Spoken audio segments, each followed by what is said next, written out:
Greetings and happy Mother's Day. Welcome to another episode of the Hawkins STEM Chronicles, a production of the Hawkins Center for STEM. Today's episode is titled, Elizabeth Lea, Agent of STEM. What makes someone an agent of STEM? Simple.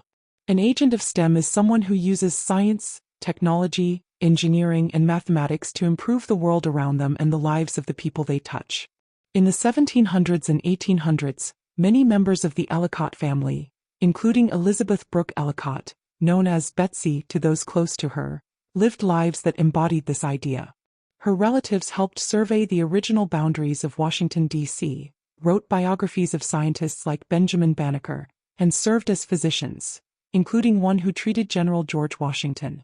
As Quakers, her family would come to include abolitionists and contributors to the Underground Railroad. But Elizabeth Lea's own unique contribution came not from surveying or medicine, but from science in the kitchen. That's right, a cookbook. But not just any cookbook. Elizabeth Lea's domestic cookery, first published in 1845, was a breakthrough. It went through 19 editions before going out of print in 1879.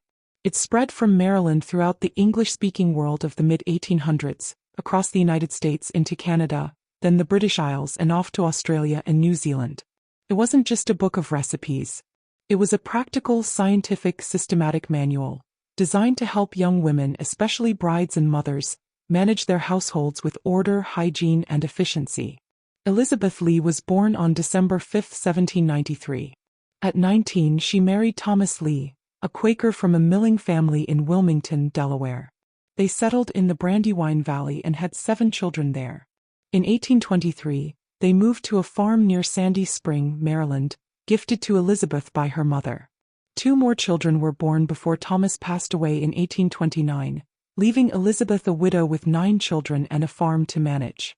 Despite this, she wrote domestic cookery with help from a fellow Quaker woman who became her nurse and companion. The book wasn't just popular, it was essential. William Woys Weaver, editor of a modern edition, called it one of the most varied samplings of rural American folk cookery of her era.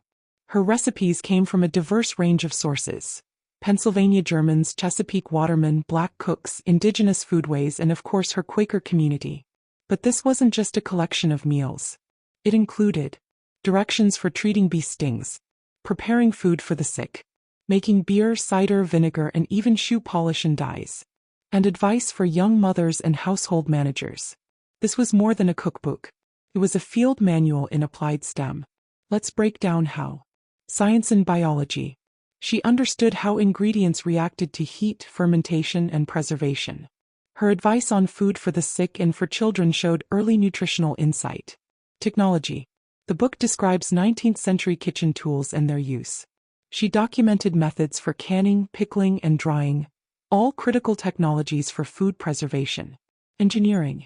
Recipes required managing simultaneous cooking processes, much like modern process engineering.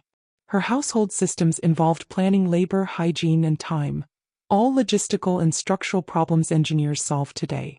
Mathematics. She used precise measurements, ratios, and scaling. Her guidance on planning and seasonal prep shows an intuitive grasp of logistics and scheduling.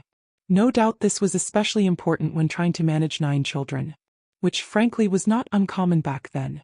Domestic science, later called home economics, was one of the earliest ways women engaged in formal scientific thinking, and Elizabeth Lea was a pioneer in that space. Her book assumes a life of farming, dairying, and orchards, agricultural STEM, and reflects a world of self-reliance and sustainability that modern readers still admire. So yes, Elizabeth Lea, a Quaker widow with 9 children and a cider orchard, truly was an agent of STEM. And her legacy continues. Elizabeth Lea's descendants still live today in Montgomery, Prince George's, and Howard counties in Maryland, and others can be found in Pennsylvania, Virginia, Ohio, Indiana, California, and other places. From all of us at the Hawkins Center for STEM, we wish you and yours a very happy Mother's Day. Please like, subscribe, and share this episode of the Hawkins STEM Chronicles. And let us know in the comments, who are the agents of STEM in your family? Thank you for watching and see you next time.